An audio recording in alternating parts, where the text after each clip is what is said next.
This is Papa Smurf. You're listening to Our Lifestyle, the podcast, with ODB and the Mayor.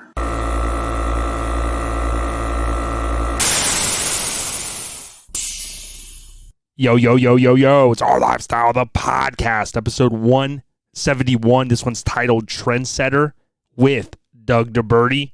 Much more coming on Doug. Many of you know who he is. You know his name. It's been tied to the scene for a very long time, so much more to come with our title guest. Now, just want to remind everyone that this podcast is brought to you by our friends at Custom Car Show Production, which includes Orange Beach Invasion, which is coming up mid-March in Orange Beach, Alabama.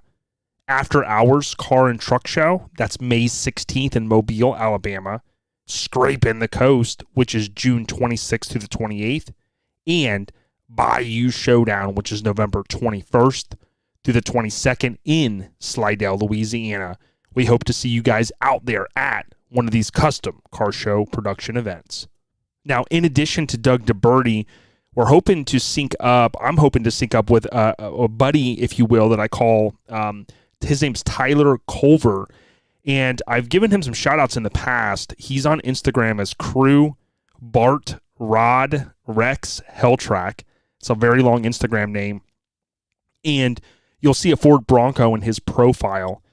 Now, the cool thing about him is, again, kind of met him through the Rad BMX movie, and he has some of the tribute bikes. I think he actually was out at Helltrack back, in June 2018. Now, I didn't get a chance to meet him there because I had left early to go to Scraping the Coast. So, still haven't got a chance to slap hands with the homie, but very passionate about the 80s BMX bikes, of course, the movie Rad, and there's some big news about the movie Rad, which I kind of stumbled across maybe a couple days late, but we wanted to cover it. I wanted to cover it this week on the podcast. So if all goes well, we'll have a little bit of audio with Tyler Culver. So look him up on Instagram, and we will also, as I mentioned, touch base with Doug DeBerti, which is our title guest. Like I said, if you don't know the name, you definitely will after we air the interview, so to speak. And want to give a huge shout out to Josh Ellis for helping score this killer guest. So it's great listeners out there, especially people like Ruben and Josh. They're always partnering with us, helping us kind of uncover that next story. And that's what we're kind of doing here. And it led to some very big news that Doug shared with us during the podcast. So again, looking forward to airing that out here later in the segment.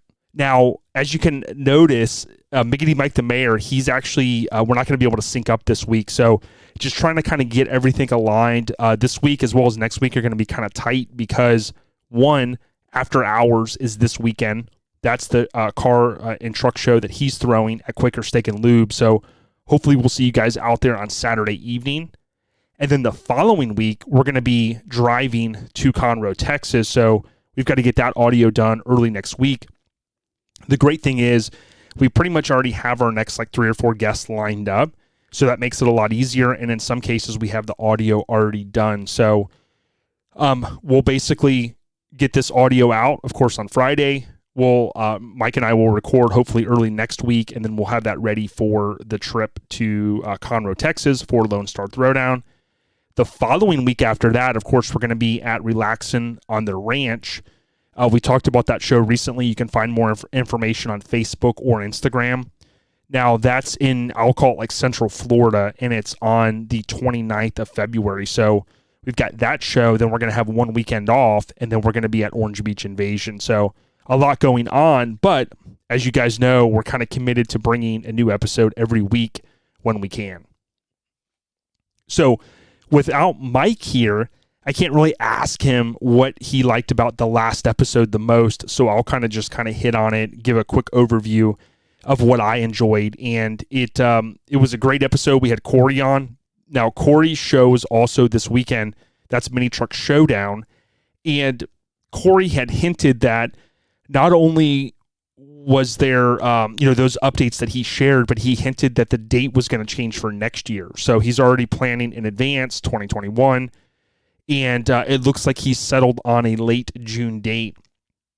Now, from my accounts, that's going to fall on the same weekend as Scraping the Coast, but of course, that's a California show, and then Scraping the Coast is in Biloxi, so I don't think there'll be any kind of overlap there.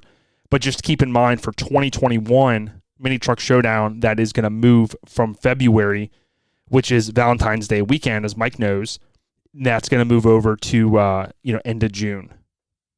Now, in addition to that, we had Donna Mahaney on, and Donna shared a lot of details about the Sean Mahaney Foundation, and overall, it was a real good message. I love what they're doing, and I would be on the lookout for their Facebook page, as she mentioned, which will allow for you to do any of the bidding that you want to do for those items that are going up for sale.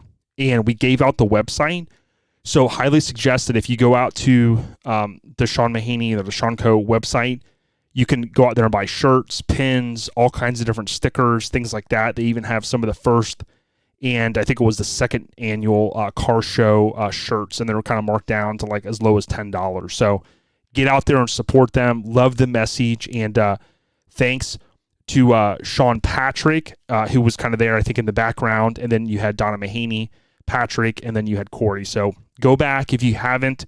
If you're a new listener and you just found the podcast, make sure you go back and subscribe and check out those previous episodes. So first up, we got the general updates, and this is brought to you by our friends at Hammered Weekend Wear.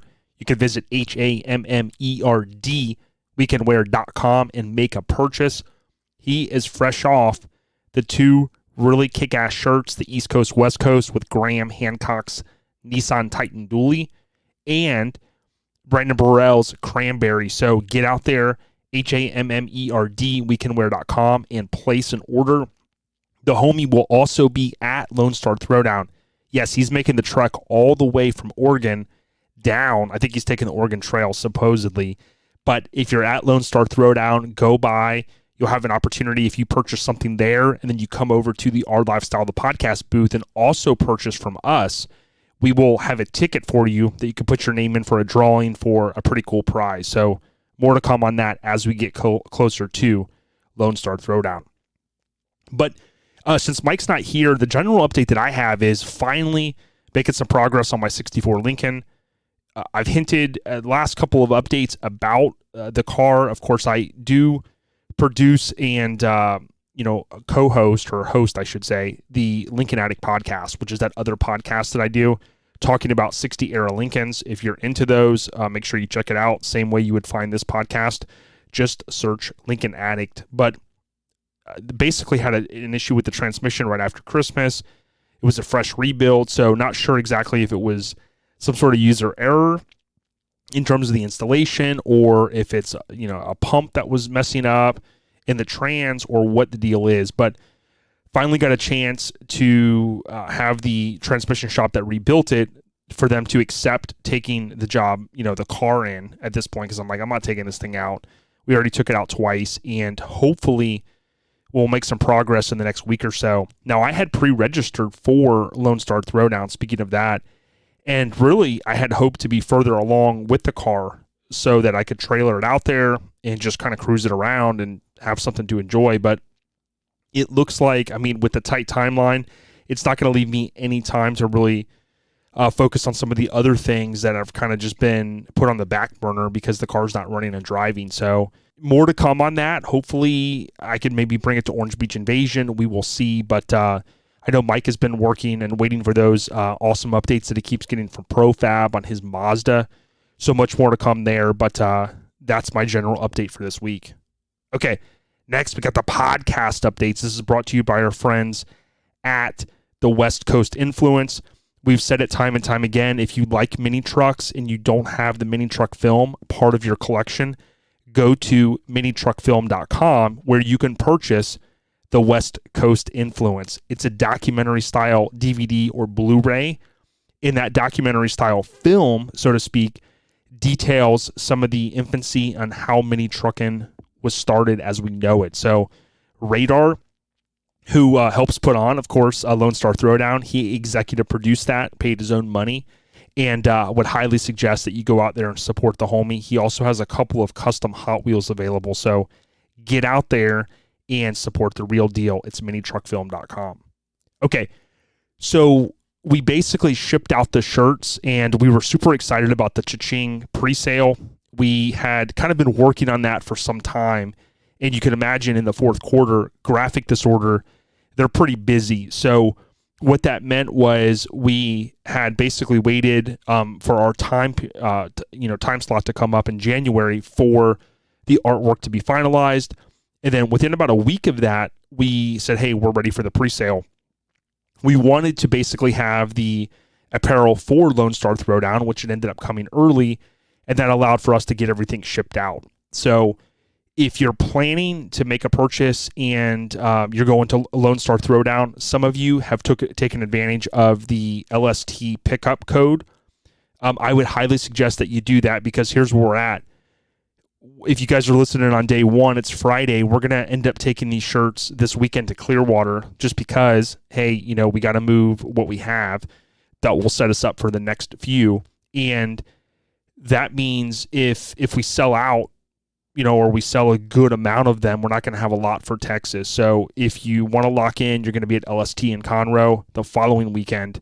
Just go out there to ourlifestylepodcast.com, make the purchase, and then you can enter the code LST pickup all together, and that will secure you for the order, and then we'll have it available. You just have to come by our booth at the show, of course. So that's it.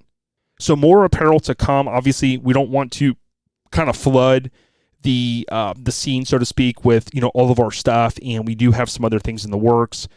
Some of you guys, if you're following Welch's Chop Shop, you had an opportunity to see that he posted an image of something that Mike and I had kind of cooked up, and it's a pretty cool keychain. Kind of has a wood look to it, kind of a little bit of a rustic look, and you can add that on your keychain and show your love for OLP. So that'll be a small item that we'll launch. Not sure. I'm guessing we'll have them for doing it in the dark, or I'm guessing that we'll have them for after dark. So we will see. Come by the booth, though. We're going to have some pretty cool stuff set up. We might even have the Nest Classic, it looks like, set up at Mike's show after dark this weekend. So come by, slap hands, check out a couple bikes. We'll have to see how much stuff we really bring, because it's like a dust cloud whenever I'm bringing all these bikes and everything. So I'm not sure how much we can fit, but we'll try to set the booth up pretty cool, and you guys come by and slap hands. Okay, next, we're actually going to jump over the Airhead Nation updates, because in just a few minutes, I'm going to call Ruben Arteaga, and that update really pertains to someone that he was close to in the scene, and we'll call him in just a couple minutes here. Okay, so next, we're going to jump to what's trending on social media. This is brought to you by our friends at Garage Gear Clothing. You can visit garagegearclothing.com, and the cool thing about this brand is it's not mini truck specific. So they do have a shirt with a mini truck, sport truck, full size. They even have side by side. They even have a wagon, C10s, you name it. So from full size to minis, get out to garagegearclothing.com. They have free shipping in the US, and there's plenty of items that start as low as like $5. So if you want kids apparel, or you want stuff for the chicas or the homies or the clubmates, get out there and support the real deal. So this was trending on 2/10. So this past, what day is it? This past Monday. And my wife looks over at me and she's like, hey, did you see this thing where you could stand a broom up and, it just stands on its own, and it has to do with like the Earth's axis? And, I'm just like, whatever. I'm like, I don't believe that crap. And I hadn't even really seen anything. I wasn't really on Facebook at all that day. And I don't know. I hadn't seen anything on Twitter. So she's like, no, we got to do it. Look, here's my friends. They're all doing it. This is the coolest thing. And I'm like, man, I never heard of this stuff growing up. And I follow a lot of different NASA accounts and this and that, blah, blah, blah. So she jumps up and she's like, where's the broom? Where's the broom? And she finds it, and she goes to stand it up, and she's like, check it out. It's standing up. That's so crazy. I'm like, look. And I was like, that's pretty cool. Okay. But I knew something was amiss with it. I'm like, like does this happen? Is this something that could happen any day? I'm like, I've never heard of this. So I had found a story just kind of Googling, and it said, did NASA say that due to certain gravitational qualities, brooms were able to stand on their own? The answer is no. NASA did not say that, because it's not true. While brooms certainly can stand on their own, that's nothing new. Brooms are built to make sweeping easy, meaning they have a low center of gravity and are typically well balanced. Neither the moon nor any other strange occurrence on February 10th had any effect whatsoever on brooms. And then this article just kind of goes on to say, a user on Twitter posted a video of their broom standing up, falsely claimed that NASA said Monday was the only day a broom could stand on its own because of the gravitational pull.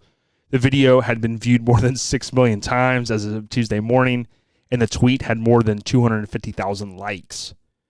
A search on NASA's website of their Twitter feed shows they've made no claim of the sort. The claim isn't even new. So, I did see some cool photos. I'm like, hey, all right. So if you guys want to sweep, now's the time. But it's this is a story from WBNS, and again, I just did a quick Google search, and it landed me over whatever market this is in. It says the broom challenge isn't real, and your broom can stand on its own any day. So, pretty cool. I just thought that was out there, and I wanted to share that. Oftentimes, I will look up. I'll see things. I don't think enough people do this. Like, you'll see something, and you're like, I don't know, man. And they're just immediately like, okay, I'm not even going to try it. I'm just going to share it. This is the coolest thing. And I'm like, you got to kind of do your due diligence sometimes to validate things. It's like, okay, is it really real? Okay, there's plenty of different sources out there. This one just happens to be like a news source. But, you can go on Twitter, check NASA. They'll often debunk things and stuff like that. So, proceed with caution when it comes to this kind of stuff. You know what I mean? That's how it goes viral.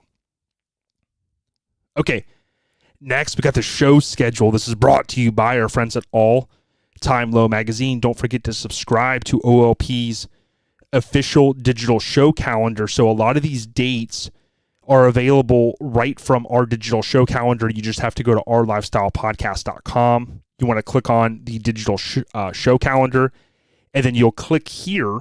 There's a hyperlink, and that allows you to subscribe to our calendar in your Android or iPhone device. I mean, heck, even your Mac computer. Once you subscribe to our OLP iCal, that will allow for you to either filter it on or off, and all of these dates will appear right there within your device. So it makes it super simple. Of course, we kind of cover high-level overview some of these dates. That way you guys have them. But what we're going to do is kind of just go through these a little quicker because Mike's not on. And we'll continue to hit on these dates as we go through the rest of the year. Okay, so this weekend, you guys know we've talked a lot about Mini Truck Showdown. That's in Bakersfield, 213 to 216.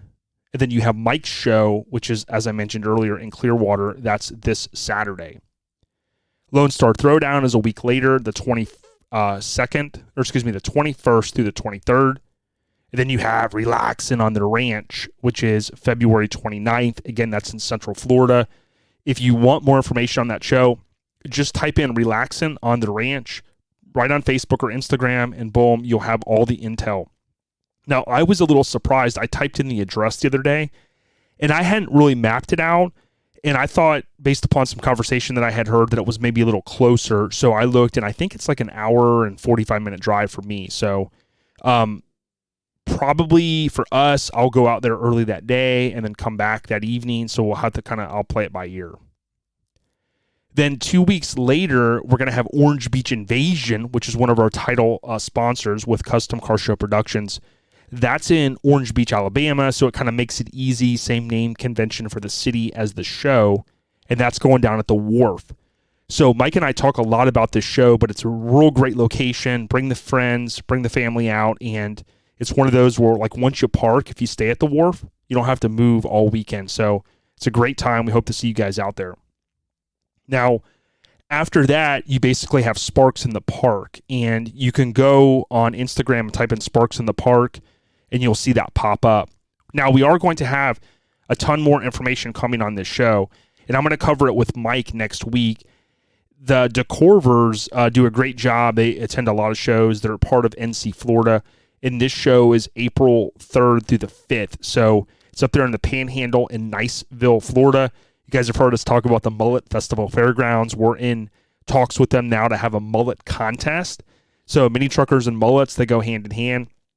And we're really looking forward to going to that show. Now, I've never been, and it is a little bit of a drive, but it's the right thing to do. Support the scene. It's the weekend of April 3rd through the 5th. Sparks in the Park on Facebook or Instagram to find out more. Then you have Doing It in the Dark, which is the Mini Madness show. That's April 18th, so we'll be out there. And then you have Southeast Mini Truckin' Nats. Now, you must be sleeping under a rock not to know anything about this show. It's April 24th through the 26th, and it's in Maggie Valley, North Carolina. You can type in Mini Nats on Instagram or Facebook and find out more information. Now, you can no longer register for the show, but you can still come out, you can still spectate, you can still support the vendors, including Mini Nats, by purchasing a show shirt. And we'll have Jason Bell and team on very soon. AccuAir is also on board with this show. So it's great to see a big name like that get behind really an epic show that's been around a long time. This is the 26th annual. And I do think that this year, just like last year, will kind of go down in history of one of the best mini truck shows. There's going to be a lot of badass trucks there. And the buzz that we're hearing so far is making us super stoked. So we're really excited for Southeast Mini Truckin' Nats. Now from there, we're going to hit Small Town Throwdown, which is going to be about a month later. And that's here in St. Cloud. So you've heard Matt Middleton come on. And it's a smaller show, but they moved to a bigger area. I don't even want to say venue. It's a real nice downtown. Has a feeling of kind of small town America. But it's all brand new pavers, and it kind of just has that awesome look and feel of a small town in the USA. So come on out, Small Town Throwdown. They're doing the pre-sale right now on the show shirts. If you don't get in on the pre-sale the day of show, I think they're like $5 more. So Small Town Throwdown on Instagram for more information, or, of course, Facebook. Now, I get the dates mixed up here. So the weekend before that is Made of Steel show. So Made of Steel show is the 15th and 16th. And then you have Small Town Throwdown, which is the weekend after, which is May 23rd. So just remember 2 months after Orange Beach Invasion. So Orange Beach Invasion is smack dead in the middle of March. 2 months later is Made of Steel show, and that's right here in the Tampa Bay area. So it's at the Hillsborough County Fairgrounds. You can look up Made of Steel show on Instagram and Facebook. There's a lot of stuff that they're doing, and Mike and I, as Mike mentioned recently, we partnered with them to do a corn toss tournament. So I know a lot of mini truckers love doing the corn toss. We're going to be out there. Now, collectively, between Mike, Vic, and myself, we have literally went to this show every single year. We've never missed it. Now, I wasn't there last year because I was at Relaxing in the Park St. Louis, but it is a really good show. It's a good venue, and really the one thing that I think that we're lacking is just more people getting behind it. You know, it's one of those shows where it's in the middle of the state. It's easy to get to, and there's a lot of cool awards that he puts together. A lot of people on the scene, they come together and they do that. The venue has gotten better with a little bit of the air-conditioned area, real nice space for some of the higher-end vehicles, and there's a stereo competition. So there's a lot going on at the fairgrounds out there, and I would just ask that, if you're a local club or you are, just trying to get the homies together, please plan to come out to Made of Steel show, which is May 15th and 16th. Much more to come. We'll have Goat and Tank on to talk about it. We're also going to host a cruise that morning from Tampa on over to the fairgrounds. It's at the Hillsborough County Fairgrounds, so not too far from where Slamfest is at with the Florida State Fairgrounds. But, it's at the Hillsborough County Fairgrounds, and you'll see that information right there on Facebook or Instagram. Okay, from there, we're going to go to Relaxing in the Park St. Louis. So we're making plans to go up with Jason Barbalia to that area. We've got some really cool stuff in the works. Kind of like think about just getting all the guys together maybe on Thursday before the show, anybody that can get together. The ladies are welcome, of course, as well. And that's going to be May 29th through the 31st. And that'll lead us into June. And there's a lot more shows that we want to talk about, but we don't want to bore you guys with all of those details. So kind of from there, you've got Lowdown, which is by Sparkles Detail. Then you'll have Scraping the Coast, which is June 26th to the 28th. They bumped that back that 1 week. And then East Tennessee Showdown is the same weekend. You'll have Relaxed in the Northwest, The Awakening, which is July 23rd through the 26th. And then the Spark Show, which is August 14th through the 16th. So most of those shows, I think, that we mentioned, nearly every single one of them we're going to try to be at or we will be at. So there's a couple of examples where there's a show on the same weekend. And Mike and I are justifiably trying to kind of make all that happen, so to speak. So really looking forward to kind of getting out there, supporting the scene. And we would just ask that if you have any questions, hit us up. We'll make sure we get you the details of these shows. And in some examples, when you place an order, we will include the flyers to these shows with those orders. So you guys saw that recently with Made of Steel show. But let's get out there and support the scene. And speaking of that, next we got the scene updates. This is brought to you by Custom Car Show Productions, which I mentioned at the top, which includes Orange Beach Invasion, After Hours, Scraping the Coast, and Bayou Showdown. Much more coming on these awesome shows. You can look in the show notes and link over to their Facebook pages for each of those events. So if you want details as far as dates, it's that simple. Just scroll into the notes and there's hyperlinks right there. So not a whole bunch of updates to cover this week. So we'll kind of keep these short and sweet, so to speak. Instagram, I saw there's a guy that a lot of people love, and it's Shorty, which is, I think his name is Javier. He goes by Shorty. And he was on he's on one of the TV shows, and he's a painter, right? So Martin Brothers, and he's on Instagram as Shorty's Custom Paint.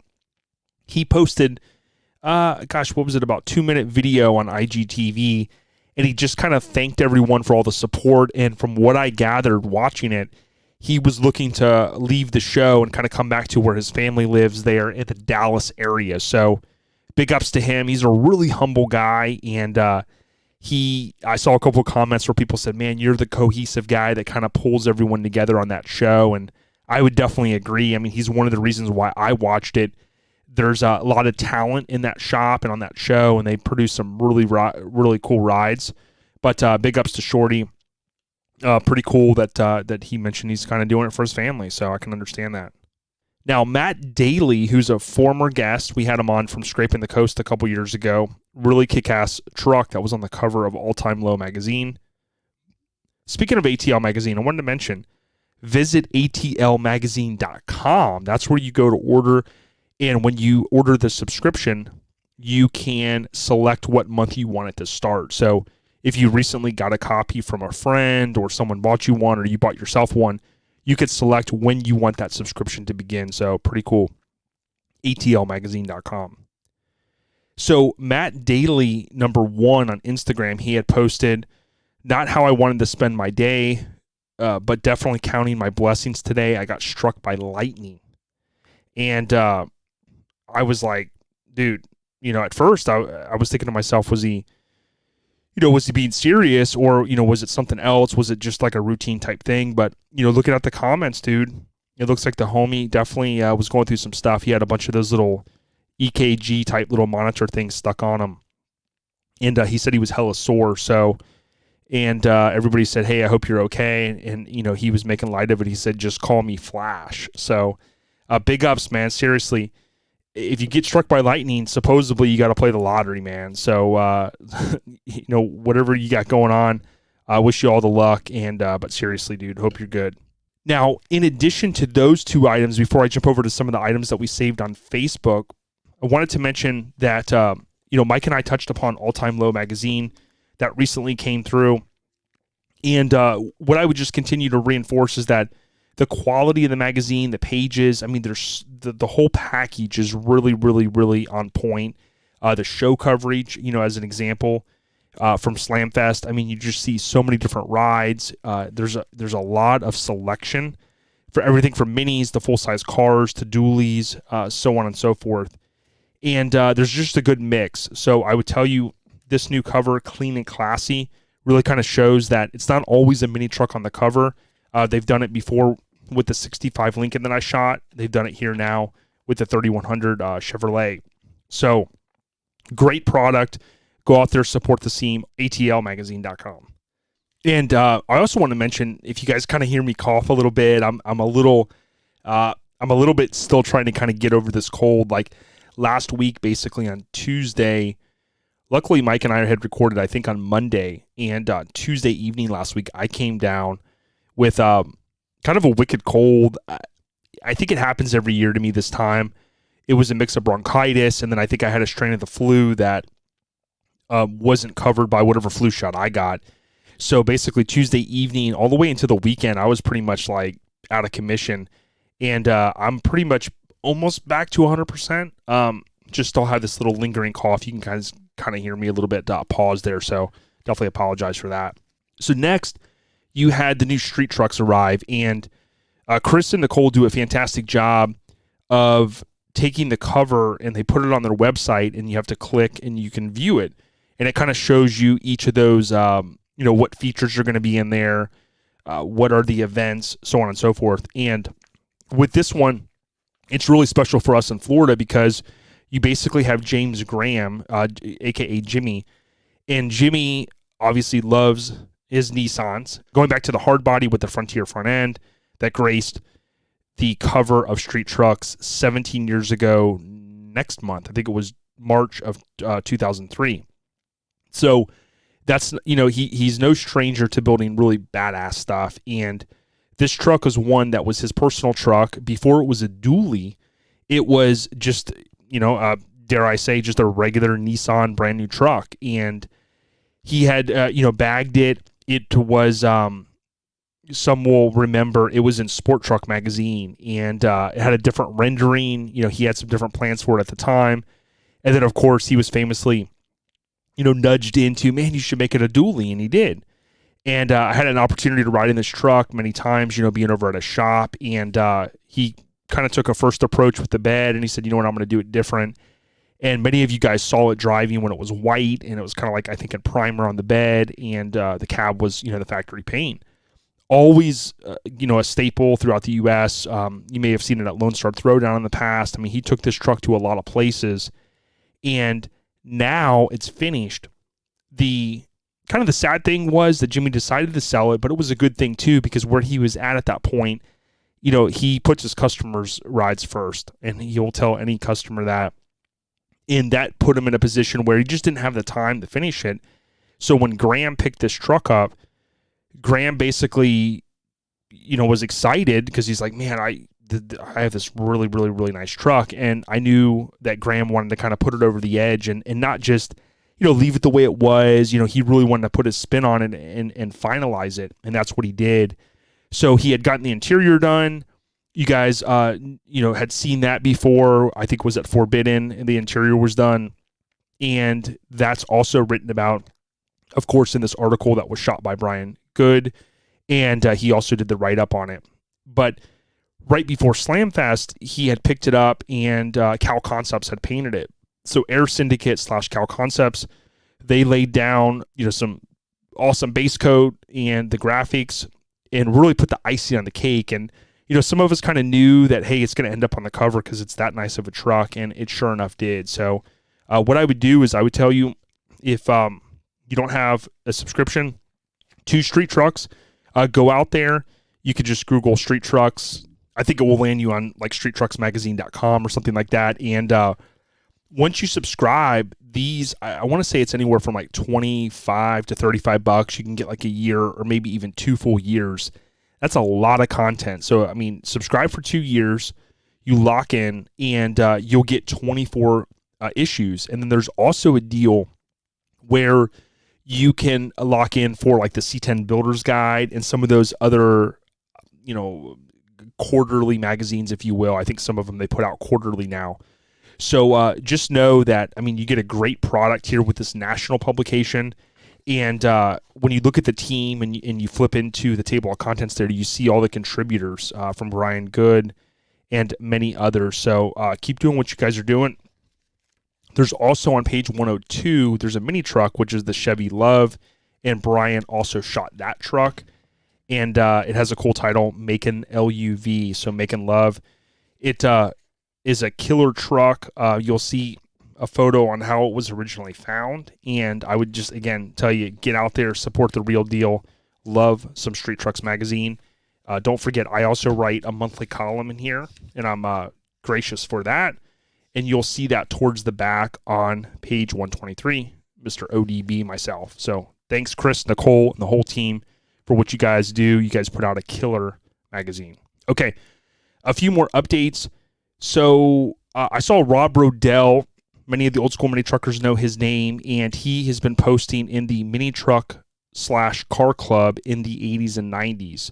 So I think it's actually, I was in a mini truck / car club in the 80s and 90s, and he's been posting old school throwback photos like lower level 98, and certainly appreciate him doing that, taking the time to kind of scan or snap those photos and then put those out there. So big ups, Rob Rodell, one of the OGs.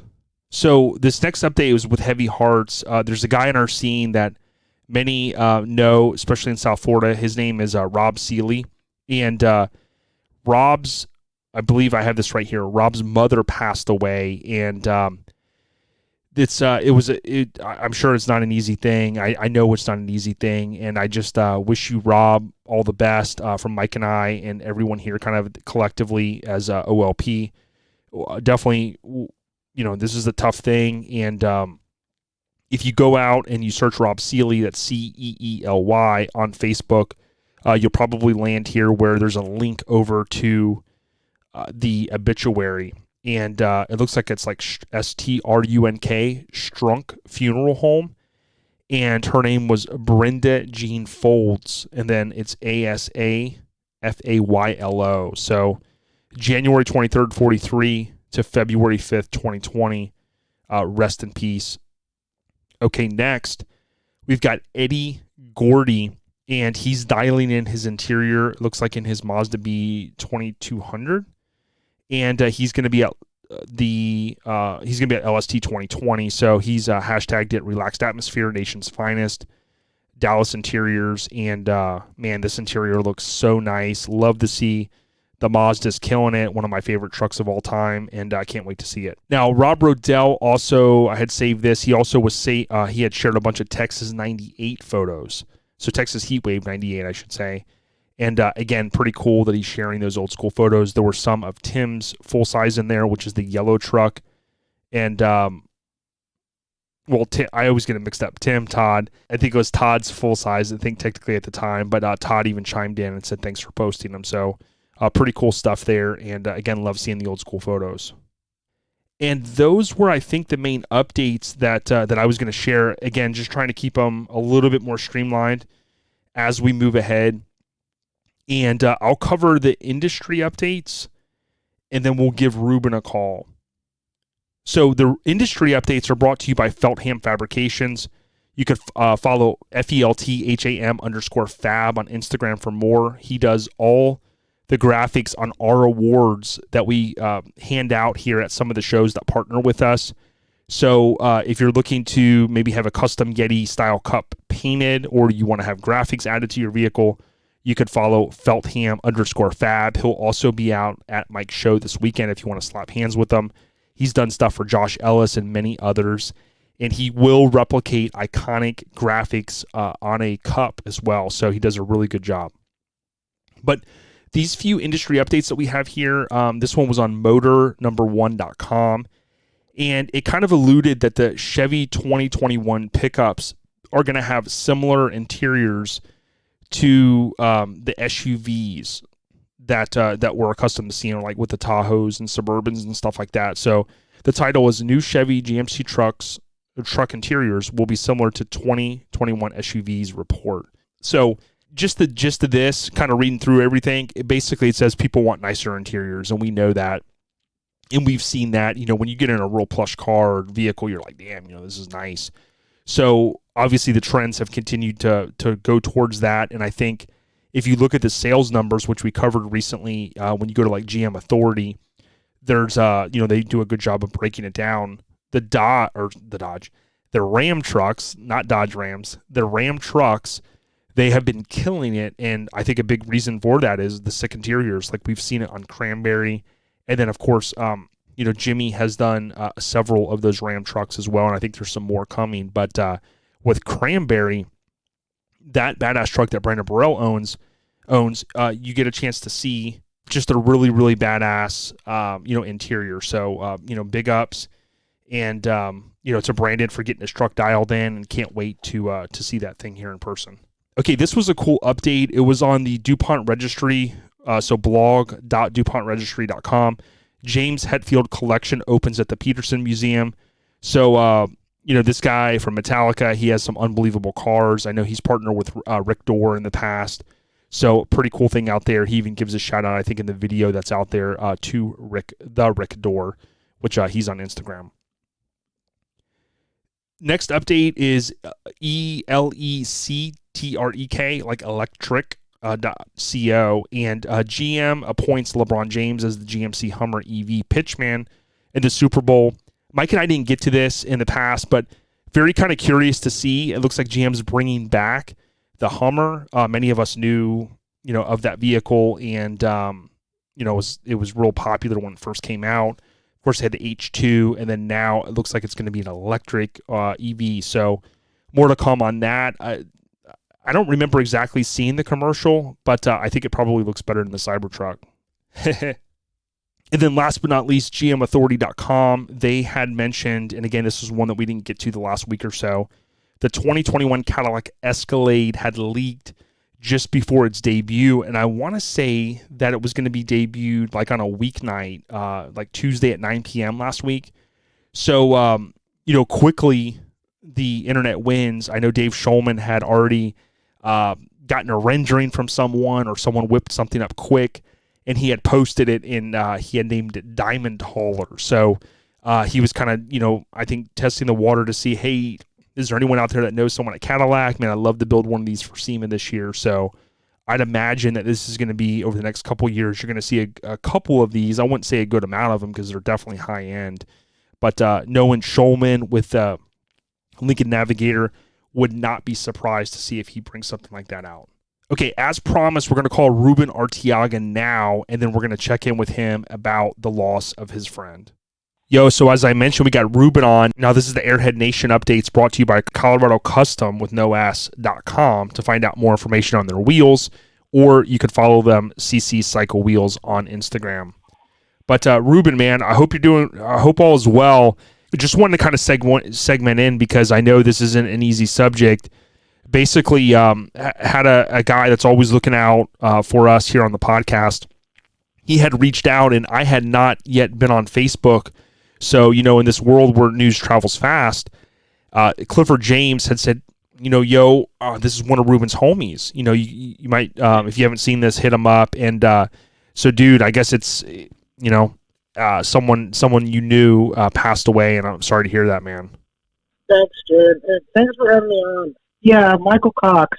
This is someone I've known for going on 30 years or so. And first off, hell of a nice guy, and I feel really bad for his daughter and his parents and the rest of his family. But last night I got a text message from Eric Scarlett, another longtime friend of mine, OG Negative Camera from San Diego, and he was the one that told me the news. And I had seen on Facebook that Mike was in the hospital last Friday, and I was going to send him a message, here this week, and just, later on this week, and just make sure everything was cool and whatnot. And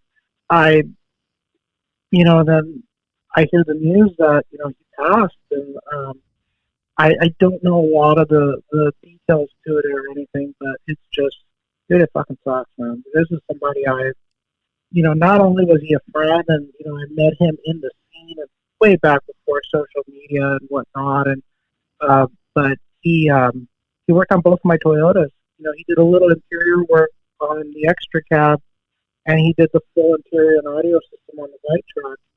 And, first and foremost, man, we lost a really good guy. I mean, it was always a party when you were hanging out with that guy. And I could go on and on about stories about him, but, I just want to remember him, how he was. And the last time I talked to him was a few months back.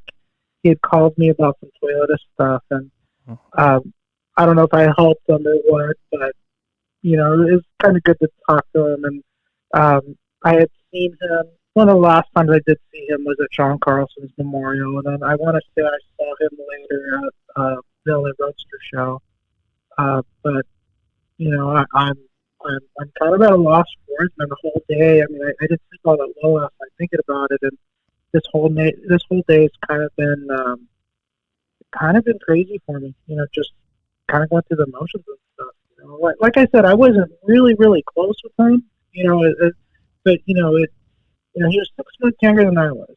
And we were about the same age, and really good guy, really good guy. Just we lost a good one, man.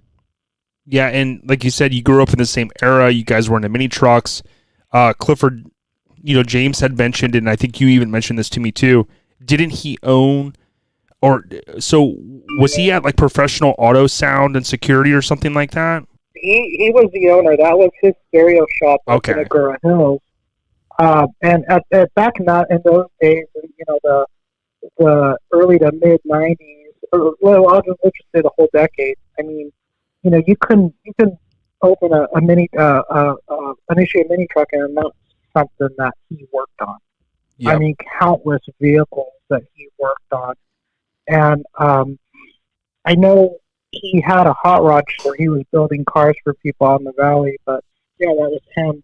Yeah, and that's what Clifford James was saying. Is he said, if you think about Audio Chamber was the audio spot for mini truckers in the 80s, but he said Professional Auto Sound and Security was the spot, in the 90s. And, Michael Cox, obviously rest in peace.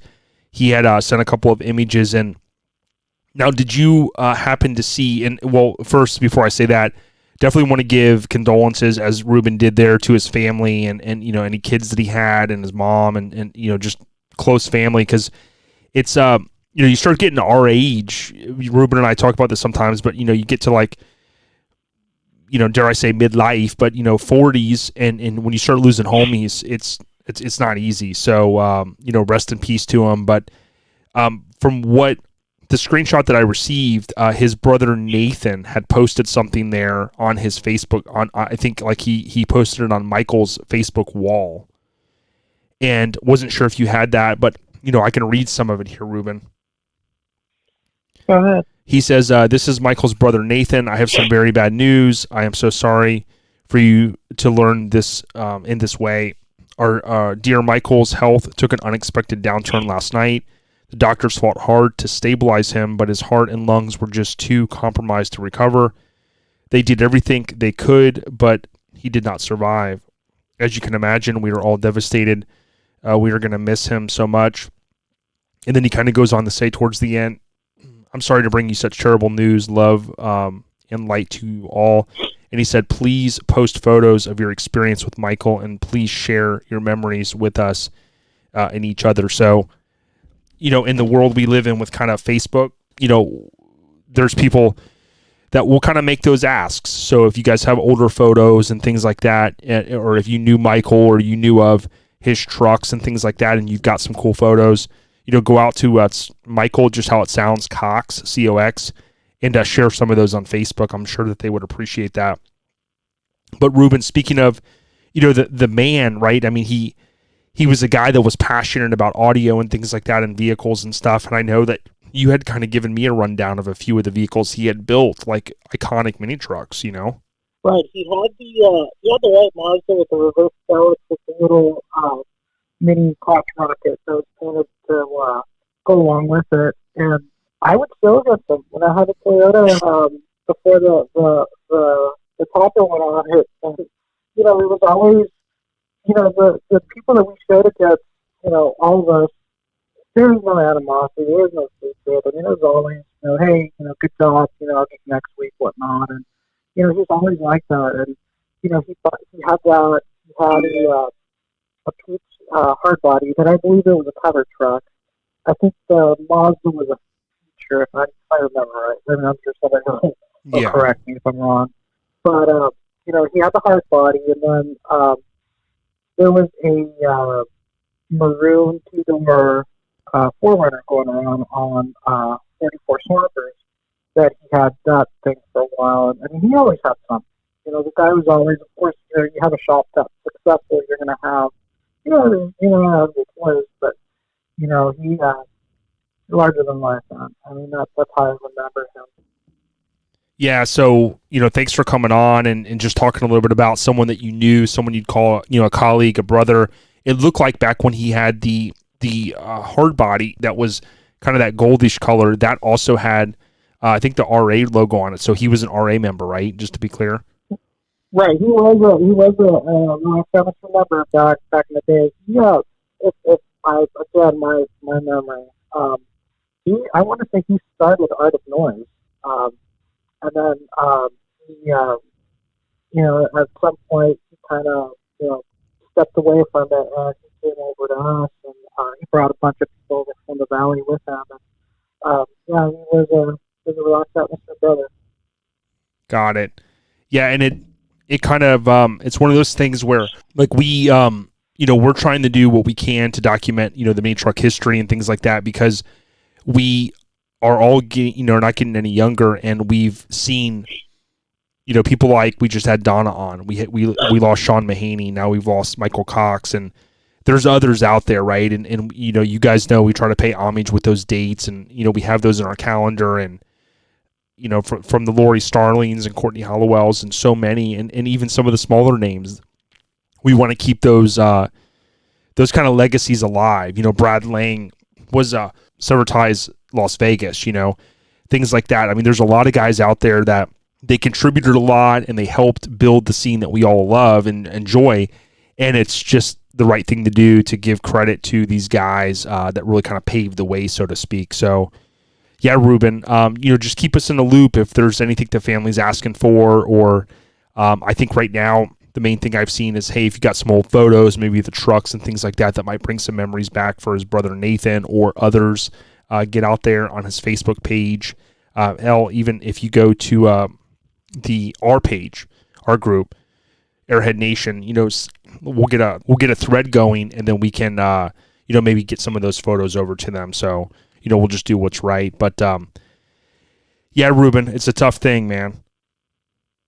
Yeah, it really is. And like we talked right before we started recording, life is weird the way it works and everything, because we have Mike's passing, but on a positive note, Chris Smith and his wife Ashley, they just gave birth to a baby boy on the 7th. So there's always something something positive. Yep, exactly. And longtime listeners will know we kind of go back and forth with Airhead Nation updates, and when we have something like this that we feel is critical and someone that really is it fell right in, so we wanted to provide that update. But Ruben, we certainly appreciate your time, and you're welcome on anytime. You guys you help us so much, and really help bridge the gap between some of the old school mini truckers like a Michael Cox and some of the guys nowadays that may not know those names, or maybe didn't grow up even reading the magazine and the 95s, 96s, 97, so on and so forth. So appreciate it. And then to the RA family that lost kind of a brother, and some of the other clubs that he was associated with, rest in peace, Michael Cox. Amen, buddy. Thanks, Ruben. So there you have it, the audio with Ruben. Thank you so much for coming on. And I definitely wanted to let any of the newer listeners know, we always pay homage to, as I mentioned, the OGs in the scene and that laid the foundation. So we love doing that, and we're going to continue to do that. So if you are enjoying this podcast so far, make sure you please follow or subscribe. That way, every Friday when we post new content, you'll be notified via your Android or iPhone device or app or however you listen, and then you can, make sure you're kind of keeping up with OLP. Now, definitely want to apologize too, kind of throughout this podcast as I'm editing.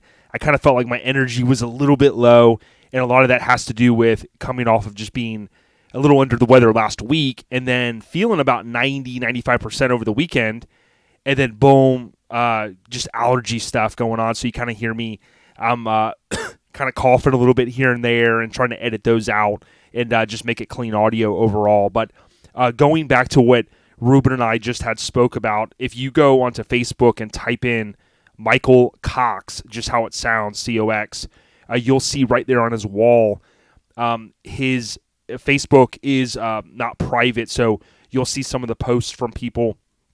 And there's one that we're going to post up, a guy by the name of Bob, and then it's like Chamness. He says, those that remember Mike from his mini trucking days will remember we had a big hand in helping Sean Hudson build his showstopper Nissan Pathfinder. And, of course, that was Metamorphosis with the B-52 on the side, which is now, of course, still in the scene. We saw it at Slamfest last year, and that legacy continues on even all these years later. So as we get more information or additional photos, we will, of course, share those. There was, someone, Ruben included, I think, that had commented maybe some of the other clubs he was involved in. So we'll make sure on the next episode, any other facts that we have, that we share those. But again, rest in peace to Michael Cox. So we typically will have about, 45 minutes to an hour before we get into our guests. So I'll cover just a couple more updates, and then we're going to roll into Tyler Culver. So I did get with him. We're going to talk a little bit about Rad, the 1986 cult classic. You guys know I love the movie, and of course, there's big news about it. Now, his son is into motocross. He's got a great wife. I think he's got 2 kids. So we'll talk with him a little bit, and I think it'll be pretty cool. He's a friend of ours, if you will. So music updates. This is one that I'll kind of hit on sometimes on the Monday shows when we drop those, but since we had a little extra time, I figured I'll mention it. There's an old school West Coast crew or group, if you will, and if you look them up, they actually just dropped a new album, which I'm totally surprised. They really only had one album back in '95, but if you type in Kausion, Caution, of course it's spelled a little different, their album South Central Los Scandalous, that came out in '95, and they were kind of tied in with Ice Cube. Now, that tape/CD is pretty hard to find. It's one of those OOPs, which is out of print, but you can go out on Spotify and you can listen to it. If you listen to like the last song on there, what's the South Central like, that'll give you kind of an idea of their their flow and Be Real's on that track. And then, of course, Ice Cube, he's on What You Want to Do, which is that second track. But they actually came out again with another album just recently. So go out there and check it out. Now, I've kind of went through it a couple times. It's not bad. I mean, I'm actually kind of surprised, the production on it. But I'll kind of continue listening to that. But that's a West Coast group, Caution. For those longtime listeners, you guys know I love hip-hop. We talk about it a little bit, but of course the West Coast is where it's at. Now, in addition to that, you had Eminem, so I've kind of hinted at, I want to do a full review of his album soon. He also showed up at the Oscars, so how cool was that? Now, some of you guys are probably like, okay, what the heck? I didn't even realize, like many, many didn't, that he basically... It was kind of undercover, so to speak. So no one knew for the most part. I mean, you had the people close to the project. They knew, and apparently he had a clause that if it had leaked out, he could back out of it. But Eminem basically goes on to perform Lose Yourself, which is from the movie 8 Mile, the performance at the Oscars. Now, Variety, I think, caught up with him, and I read that interview where he basically kind of says that originally he didn't go because he never thought he was going to win. That was back in like 2003, I think it was. And he was at home with his daughter, Haley Jade. Basically, he kind of fell asleep watching cartoons or something like that with her. And, of course, he never, he was not there. One of his guys was, I think it was the guy that goes by Big Bass Batson, something, one of his musician guys he's worked with a long time, accepted the award. Now, that song is one of the all-time greats, of course, great workout song, just a great hype song, and he came out and he performed it 17 years after it won Best Original Song. So think he's the only solo artist to ever win an Oscar for a rap song, which I think is pretty kick-ass. But the performance to me was really good, and at the end, it was awesome to see the standing ovation. You guys know I'm an Eminem fan, and I think he does get a lot of hate. And on his last album, I liked how he even kind of talked about, like, you know, people hate on him because he's been around for, let's say, 20, 22 years-ish, 23. But there's other guys like LL Cool J and 2 Chainz and some others, many others, that have been around even longer, and they get no hate at all. So I think what happens is when you're on top of your game and you're doing the damn thing, you're going to have people that are naturally going to want to kind of hate on you or, you know, just think what you're doing is bullshit or whatever. But again, it's hard-pressed. You know, even though he's had his few flops, he's embraced those over his career, and he just keeps on going, and he puts out another gem. So from Kamikaze to Music to Be Murdered By, now to perform Lose Yourself, and that go to number 1 on iTunes, and he already had the number 1 album worldwide. You know, he's just on this awesome streak. So for a guy that's been, you know, sober, you know, he's had his sobriety now for many years. I wish him all the success, man, because the guy, I think overall is in good shape, 47-year-old dude doing the damn thing, having fun in life, and that's what it's about. So those are my couple of music updates. And so now we'll go ahead, and again, you guys kind of here, I got a little bit of my energy back as I'm kind of going through this week.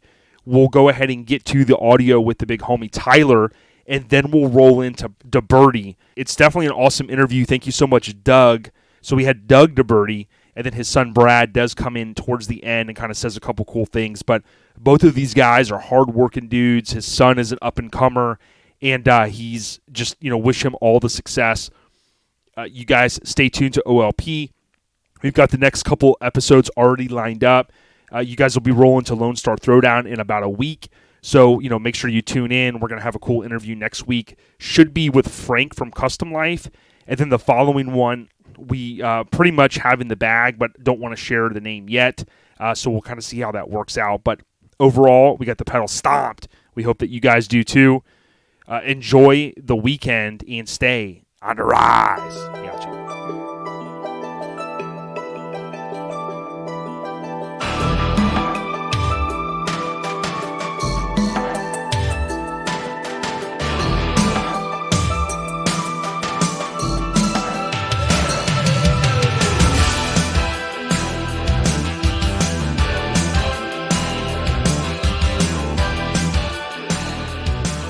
Hey, and as I mentioned earlier in the podcast, we got a buddy that I met through the Rad universe, Tyler Culver. How's it going, buddy?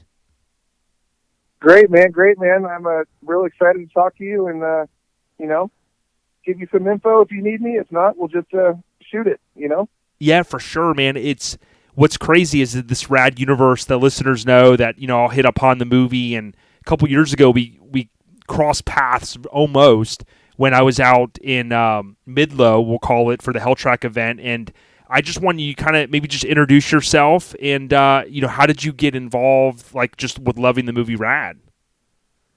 Yeah, so obviously, yeah, I'm bummed that we didn't actually get to meet face-to-face out there at the Hell Track. I knew you were there, but, you know, it was a big event. Mm-hmm. I got into Rad. Obviously, I watched it as many times as anybody did when they were a kid. I remember seeing it when I was 6 years old in the theater with my father. The theater's no longer there, but I can tell you where I sat. Wow. And when I found out that I was having my first child, he's 7 now, his name's Gunnar, I immediately took it as, like, I want my kid to, you know, get to live what I lived. And I knew he was going to ride bikes and do all that, which he does now. And so I immediately started, I guess, stockpiling the Rad and getting to know the guys from the movie. And, you know, one thing led to another, and I got quite the collection. Yeah, it's pretty cool that we can kind of relive our childhood through, you know, a movie that we watched in the mid-'80s. And for me, it was kind of like I kind of had the same thoughts, but sometimes our kids, it's like I tried to morph my son into, man, maybe he'll be a little Crew Jones, but he kind of was like, I want to do this, you know? So to me, it's awesome, and I mentioned this in the past, that when you go out to your Instagram and you check out the photos, like, your family embraces it. You've got the cool collection, you got the bikes, and you guys kind of make it a family affair. So I think that's really rad, Tyler. Yeah, it's, like I said, both my boys race at this point. Gunner is all about the movie. He dresses up as Crew Jones every Halloween. He's got the mini 16-inch Crew Jones bike that he's actually too big for now. But yeah, he's pretty well established in the BMX community as a 7-year-old, which is pretty cool, and it's partly because of Rad, Oh yeah. So. And when, as I mentioned earlier in the podcast, if you look up Crew, so CRU, Bart, Rod, Rex, Helltrack all together, you'll see Tyler's Instagram out there. Now he's also, as you kind of alluded there, with the Moto X stuff. I think that's big. And how old is your son? So yeah, I have a Gunner who's 7, and I have a younger boy named Knox. He just turned 5. They both, race BMX and are on a team and got sponsorships and stuff like that. But Gunner just got into the moto stuff, and he's pretty heavy into that now. So we'll see where it leads him. I'm just going to keep him on 2 wheels as long as I can. I like it. So yeah, you obviously kind of like you and I, about the same age. We started watching the movie back in 86-ish, and you basically have this this kind of lifelong love affair, as I do, with this awesome movie. And what would you say are some of the couple of things in your collection that you just really, really, really kind of aspired to get, whether it be maybe the tribute bikes and things like that, or anything else you wanted to mention? Yeah, it's hard to say one thing. It started with the Crew bike, with building, Crew's qualifying bike. Once I got it, I was honestly content. And then out of nowhere, I found another one and said, okay, well, nobody's done Bart's bike that I can recall seeing in person. So I did Bart's bike, and that one really is I'd say the culmination of my collection was when I built Bart's bike. Mm-hmm. And it's only because it's not as sought after. So I was like, okay, now I'm a true Rad collector because of this. And then, unfortunately, Lori Laughlin has her issues in life. And right when that whole thing was announced, I happened to be in the middle of building her bike. So I would call the bikes my prized possessions of the collection, only because I don't know of anybody else that's public about having all 3 of them. Yeah, and the Christian Hollings bike, it always stood out to me too, because to your point, it's kind of like the Bart bike. You don't see it as much. I don't know that I've ever seen any in person, other than when I was at the Helltrack event there in Midlow. I later had found out that, you had lended some over to Devin, who runs the Christian Hollings kind of Blazer, with the Rad movie cars now. Yeah, Devin is one of the, I'd say he's probably the biggest proponent of Rad with the Blazer and the Corvette. And Devin does have 2 of his own bikes that he leaves on the Blazer, so I don't want to discredit his bikes, because his bikes are there at every show. But when he wants something to be on the ground and something that's, a little more in your face, he asks me, and, he takes mine. He's taken them to quite a few things, Comic-Con and such. So. Yeah, and it looked really good there when we were at the event. Now, that you also have kind of the helmet as well, and a few other things. Now, has some of those also been displayed with Devin's Blazer? Yeah, so the hockey helmet has gone a couple times. I just acquired the actual Echo helmet from the movie, an actual red one, and finally got that replica done. It's Crew's helmet, as you see them, at this high school painting it and such, put the decals on. I do have that now, but that has not gone anywhere. Awesome, man. The bikes.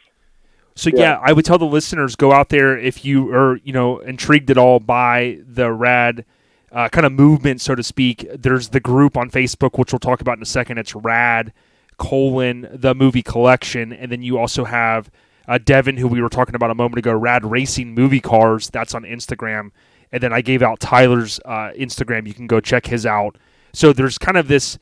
When we talk about cult classic, it's really that we kind of live it, and it brings us back to those younger days. And did you happen to see? I know you did, but what did you think about the news? Many of us have the DVD, right? We have the best copy, and we know that's probably going to be the best copy we're ever going to have. But what did you think about, Tyler, when you saw the news of a potential digital release of Rad Movie in 2020? So yeah, for me, I think that having it on digital is just going to make it more accessible, which I think is awesome. It's only going to further, let the cult grow. per se. I don't know that clarity-wise. I'm hoping it's like, you know, a complete remaster, which it's not going to be. I have multiple versions of it on everything known to man, and the clearest that I've been told is Laserdisc. So we'll have to see how it puts up a fight with that. But I like the fact that it's going to be readily accessible to people that don't want to own it on DVD. Yeah, definitely. And it's funny because for the longest time, like, you know, I had this small DVD collection, and nowadays with Apple and iTunes and you know, just Apple movies in general and stuff, watching stuff on the Apple TV, it's so simple these days. But it's weird how, you know, things change. But I wanted to kind of ask you, when I had Bill on, I was kind of surprised. You know, I had talked to him a couple times. I had met him a few times, luckily, and I was surprised. I thought maybe he had, there was like this one underlying answer on why it had never really came out, other than obviously the VHS, which mostly I think was rental, and then you had the DVD or the Laserdisc. But you know, there's the rumor that Talia Shire, you know, her company owns it and things like that. Do you have any theory on why it never came out? I mean, to me, it's just, if you have a movie that could generate 10, 20, 30, 40, 50 grand in revenue and maybe pay some of the old actors or whatever they do with it, probably, you know, the owners will get it all. But what's your theory on why it just never really officially came out, easier platforms? Oh, man, I wish I had an answer for it, to be honest with you. I've always heard the Talia Shire was the issue as well. Now, whether or not that's the case, I don't know. But with that being said, other than, you know, the core guys, you know, you got Eddie and Martin and Bill, and then, you know, Bart, he'll come into, you know, he was at Hell Track and he'll represent the movie. But other than the Bill, Martin, and Eddie, there really isn't much backing to it. Nobody knows where any of the props went. I was lucky enough to get to see Bart at Hell Track, and I actually have a couple pictures with the jersey that he wore in Hell Track with my Bart bike. But other than that, none of them have anything to say other than the fact that it just never grew. Yeah. It was in the theaters for, correct me if I'm wrong, I think it was in the theaters for a couple months, if that. And then it went straight to Blockbuster. And if you weren't lucky enough to steal one from Blockbuster, you never got one. Yep. You never got a copy of it. Yeah, that was my understanding. I know that's where my first one came from. My parents just essentially bought it because I never returned it. Yeah, and my dad had a buddy that had a funny nickname back in the day, and he would supposedly the story went that he had, you know, back in the 80s when those guys had the big satellite dishes, supposedly his buddy, they called him Big Tiny Little. He was this real big dude. And they supposedly he had dubbed it, you know, off of he would record the movies and give them to his buddies at work. I don't know. But somehow my dad brought a bootleg copy home back in, I'm guessing it was either late 86 or 87, early 87 for me. And then that's when I kind of fell in love with it. And literally it was a straight, you know, copy bootleg. So it's just crazy how things worked back in those days, Tyler. Yeah, it was. I mean, I do recall it being played on television once or twice. I'd never really bothered to even watch it because, like I said, I did have the VHS.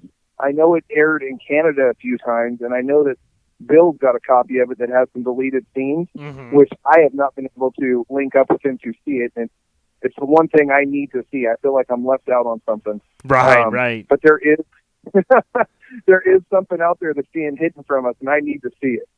Yeah, definitely. And it's cool when a movie that was made over 30 years ago kind of still resonates to the point that we're still finding out cool little facts about it sometimes, and maybe not facts so much, but like in the movie collection on Facebook, just the other day they had shared some photos that were kind of never before seen.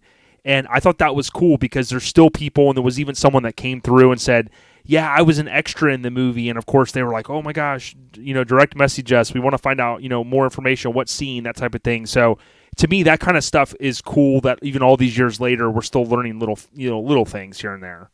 Yeah. And I think the reason we're still learning things is it's the resurgence of people that are our age that are like making it more, you know, prevalent. Yes. Because, you know, we have kids and we're starting to bring it back out.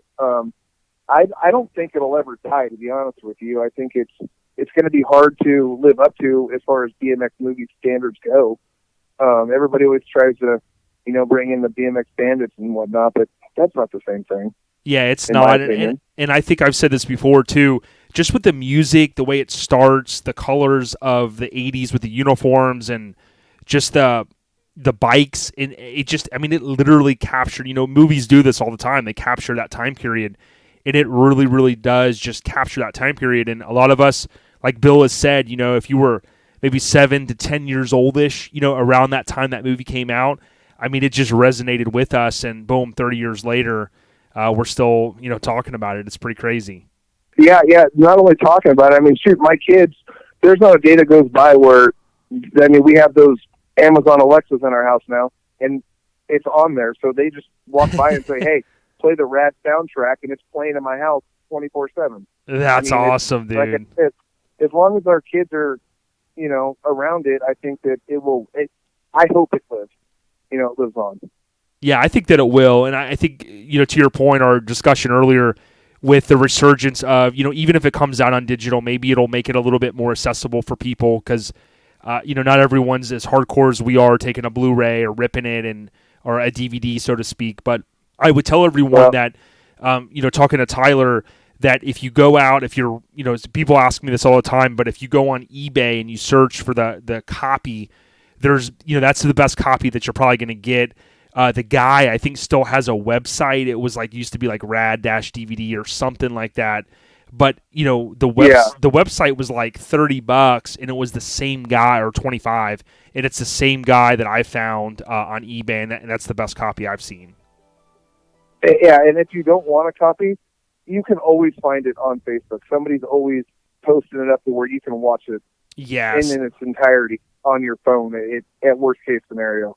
I've posted on there a few times. I don't know if there's any legality to it or not, but I know that I can, at any given time, I can find it on my phone. Yeah, and I think someone even sent me a link. I was surprised. It was on Vimeo, I think, Vimeo. Yeah. And I actually have it in format, but I can actually email it as well. It's just the people that have it aren't scared to give it to you. So if you know somebody that has it, you know, it can always be sent off. And that goes with a lot of stuff from the movie too, where people are sharing stuff like the script and whatnot. But obviously we don't want the script to be flooded in the market. So exactly. Yeah, and it's, so I would tell people, if you guys are intrigued at all or you want to learn more about it, Facebook's a great place. Rad, I think it's 2 colons, but it's Rad : the movie collection. So you got Jeremy Mosier and some of the other guys with the 80s Garage, including Tyler. Mm-hmm. A lot of guys here kind of contribute towards the fandom, if you will, of the movie Rad. And, it's just awesome, Tyler, again, getting a chance, not only did we didn't get a chance to necessarily meet, but, we've kind of exchanged messages back and forth. And I know Devin, he's a big, as you said, big driver for having the Corvette and the Blazer. And it just, we can kind of carry on the Rad tradition, man. Yeah. And, if anybody, HB Tuesdays in Huntington, everybody's so accessible. Bill, Martin, Eddie, all those guys, you can go down and, see them and talk Rad at any given time if you're lucky enough to be in Southern California. All of them they're just swell guys, man. There's nothing but good things to say about all of them. Anybody I've ever met from the movie are just, they're accessible. They're normal people, man. And that's what I love about it. Yeah, definitely. And if you go on Instagram and search in like HB Tuesdays, there's a couple of accounts. There's like HB Tuesday Crew, and then there's HB Tuesdays, but one of them is a little bit more active. I think it's that Tony James page. But yeah, man, if I lived out there, I would definitely swing by on a Tuesday, because it seems like there's some good folks out there, and they're just passionate about BMX and kind of keeping the whole thing alive. So it's awesome. And, it was cool syncing up with you, man. But maybe anything else you wanted to share, Tyler, with the listeners? Yeah, no, man, I really appreciate it. I'm very accessible. If anybody has, any questions on anything, I'd be more than happy to answer them. Look me up. But really, I love your podcast, man. I love everything you're about. It's a lifestyle, and this little Rad community is a part of it. So I strongly, believe in what you're doing, and thank you so much for having me on. Yeah, no problem, Tyler. Dude, I wish you, your awesome wife and your kids. You got a great family out there. Stay doing what you're doing, dude, and can't wait to slap hands and maybe get a photo on one of those awesome tribute bikes, brother. Yeah, man. If you're ever, down this way, let me know. Or, man, if you ever need the bikes, if you know somebody that needs the bikes, have them contact me. They're, like I said, they just sit here. So if somebody needs them for something, they can take them wherever they need to go.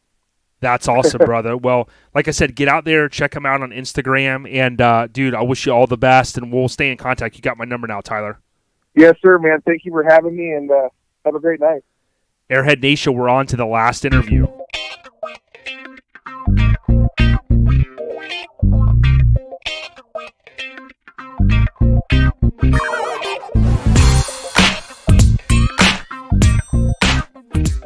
Hey, as I mentioned earlier in the podcast, we have a special guest on, Doug DeBerti.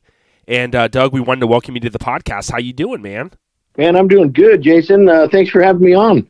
Absolutely. A lot of history to talk about. I know you guys are busy. You got a lot going on. But I wanted to kind of just maybe start and ask you to share a little bit about yourself. Who is Doug DeBerti for those that may not know? Well, Doug DeBerti is a good old homegrown boy from Butte, Montana that ended up leaving when he was 18 and headed to California. And from there, I've pretty much worked my butt off to get to where I am today. That's for sure. Yeah, I couldn't agree more with you. And it's funny how some people, they see success and folks are like, man, I want to be there. And to your point, it's been a lot of years for you to kind of, build your legacy, so to speak. And, speaking of that, I didn't realize you came from Montana, so thanks for sharing the fact there. So when you go out to California, that's kind of like in the heyday of just explosion of mini trucks from the van days into, the trucks and whatnot with the 88 to 98s. But how did you really get involved in the automotive scene? Like, were you kind of dabbling in that up in Montana?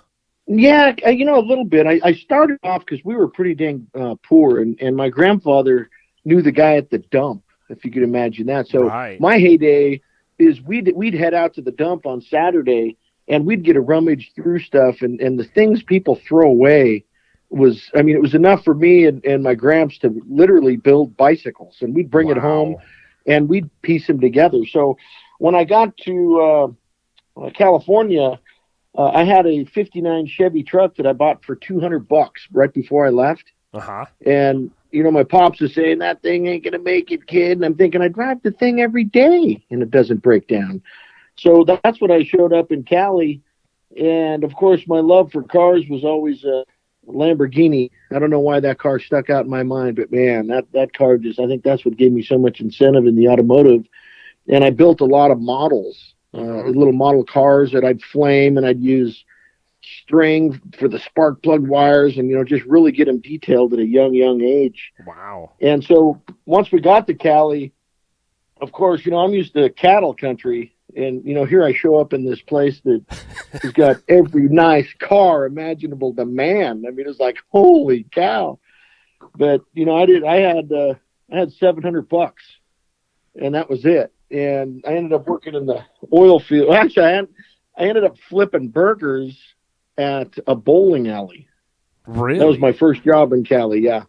Cali, and then at night I'd pump gas. And McDonald's was across the street, and that's where I met my wife. Wow. So she was it was pretty funny. That's a crazy story in a short time, but I've been with her ever since.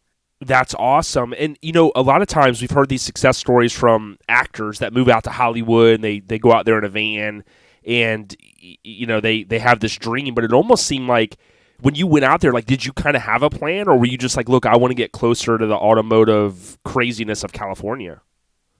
I had no idea I was going to get in the automotive. Oh, wow. I actually did not know what I was going to do. I was too scared to get scared, I guess. Okay.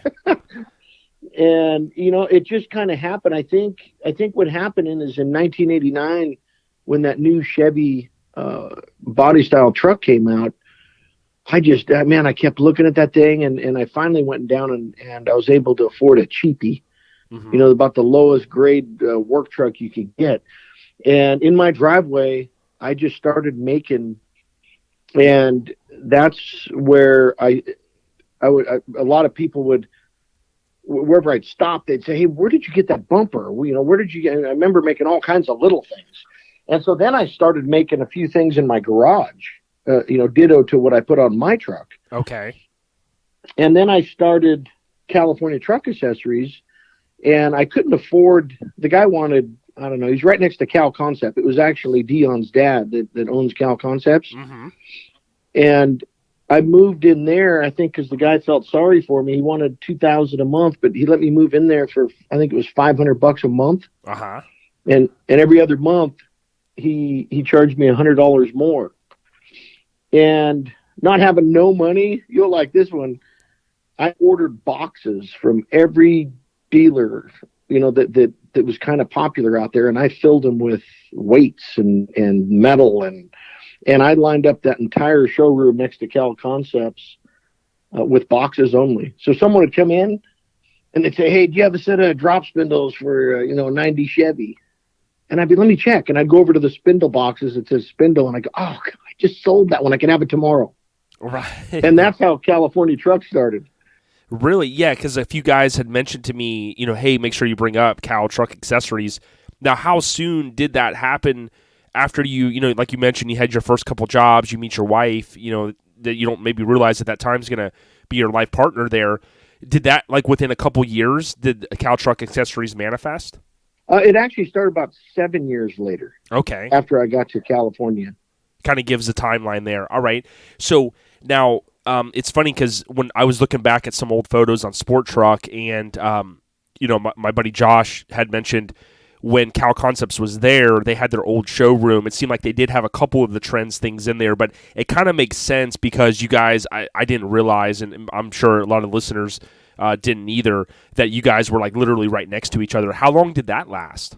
Oh gosh, we were there a long time. What happened is me and Dion was making roll pans, and so I would sell the roll pans on almost every truck conversion, and then Dion would paint them. And we're literally, you could walk out of my garage door, and he was directly across with his garage door. We shared driveways. And so it was very convenient for both of us. I mean, he was laying up so many. We were doing so many roll pans. It was pretty crazy on.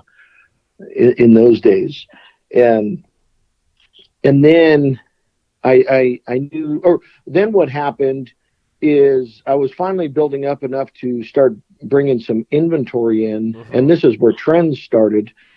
I put together, actually I went to the bank first, and I tried to get a loan to get my business going, and the guy at the bank's name was Jim Baldwin. He was Bank of America. He was the president. And he came out, and then he sat me down and kind of laughed and said, "Look, no one's going to give you a loan. So here's my suggestion. I hate to suggest this, but go file as many applications for Visa and MasterCards as you can in one day and send them all out the same day." Right, so they don't realize that you're getting credit here and here and here. Yeah. So I did, and of course they were all up over 20%, but I got 4 $5,000 limit cards. Mm-hmm. At 20-some% interest. And that's really what I started with, because I just had boxes in the showroom. And scared to death, I put an order together for some chrome tube grills. You remember back those in the day. And for $10,000, that was their buy-in. And they wouldn't let me buy grills because they wanted me to buy them from another company in town that's been in business for a long time. Mm-hmm. So I got mad. So I took that money and I bought a iron worker. And I started bending bars on this iron worker and welding them together, and that's where the billet grills came from. Wow, man! Yeah, and so the only thing out there was chrome tube, and at that point, all I could do is anodize them, and I'd go down to Harbor Freight and get a sander because they're I think they have a lifetime warranty, and I'd burn them sanders up and go get another one. It was free sanders. Yeah. Well, so to me, it seemed like up until that point, and my recollection is just really reading the magazines with a collection back to the 80s and some in the 70s, the vans, those were the guys that had the round kind of Phantom grills, right? But you did mention there was another company, but it seemed like to me, at least from my memory, that Trenz was really that quality. That was the company that you would go to if you wanted a Phantom grill. That's just my recollection. Yeah, we were probably the most expensive. I mean, we started almost every single billet part out there that exists, even stuff today that's still out there. But our product line was very high end, handmade, and I think I had like a 0.05% return rate, which is like nothing on defect.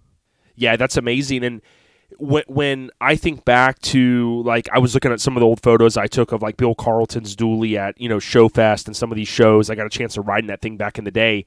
It seemed like it manifested into like what's gold. If somebody has those AC vents for the 88 to 90, the later kind of 88 to 98s, I forget what year. I had a 95 Suburban, and they had the little vents that you can move. But you guys like expanded out, to your point a moment ago, and you had so many different products. Like that stuff today, if you can find it on eBay or some of these Facebook groups, is like gold, man. Yeah, you can't. There's a guy that collects my steering wheels. Yes, and he must have. Yeah, he's got a collection for days. But it's, I think what it was is I never, I'm very creative and I like innovation. So I never copied anybody's product at all. And all of Trenz products were kind of like one off, and it set the trend that still exists today. Well, it might sound cliche, right? The Trenz, but how did you? Were you just having a beer one day and you're like, "Hey, man, we're starting a new trend here"? Like, how did that name come about? Well, that was a tough one because I knew I wanted to be different, and I was thinking, okay, we're gonna make we're gonna be trend, and I was thinking TREND, and it was bouncing back and forth, and then it just was like, okay, this looks kind of cool with TRENZ. And so then that's what it was. It was, I wanted to, our biggest thing was we're going to set the trends in the United States and throughout the world. And so I locked that name in, we actually started off with Trenz Manufacturing, and then we dropped manufacturing later on and just went with Trenz. Yeah, it's kind of funny. I watched that Facebook movie that time, and they were talking about how he wanted to call it The Facebook, and his buddy said, no, just Facebook, and sometimes you kind of refine that name because, you want it to be super simple and things like that. Now, from my recollection, there were, obviously Mini Truckin magazine played a big role because the mini trucks, a lot of us ran the Trenz billet too. Obviously I think it's bigger on the full sizes, but I noticed like some of the old like club, like when the club I'm in, Sever Ties, when they won the Club of the Year, I think the award that the publishing company had made was like a Trenz award. And it seemed like maybe some of the early trucks of the year, it was kind of like a Trenz billet. Do you recall, like, did you get hit up for people to go, hey, man, listen, we want to give away a nice prestigious award for such and such. Would you make something? Did you do a lot of that kind of side stuff? Oh, absolutely. Yeah, we made so many trophies, and they were always, very heavy. When you get a trophy and it's a lightweight trophy, it's like, yeah, that's nice. But when you get a trophy that you could hardly lift, right, that's a trophy. And so I did a lot of stuff for Truckin, Mini Truckin. I think my trophies probably weighed 22 pounds. But you felt it. When you got it, it was exciting. It was like, look at this thing. And you'd hand it off to someone, and it just had that great weight to it. And it had a neat look also. What's one of your, like, if you think back, this, might be a off-topic question, but like when you think of all the products that you produced from a Trenz standpoint, was there one that stood out the most? Was it the grill? Was it like interior pieces? I think it was two things. One was our steering wheel, because we were the only one that machined a steering wheel with the adapter built into it.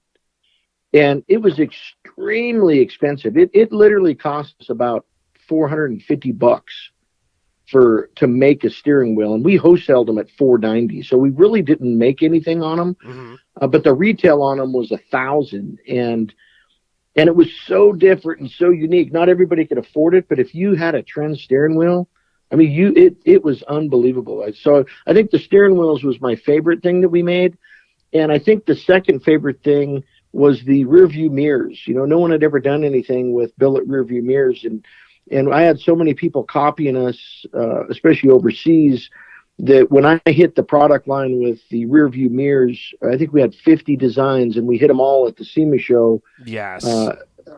And they just took off. Yeah, and it seemed like around the early 2000s, you had the flamed one, which was really popular. I think that was one of yours. And then you also had that that flamed grill that I know MIC used several times on their cover trucks, and those like went hand in hand, and they became really popular.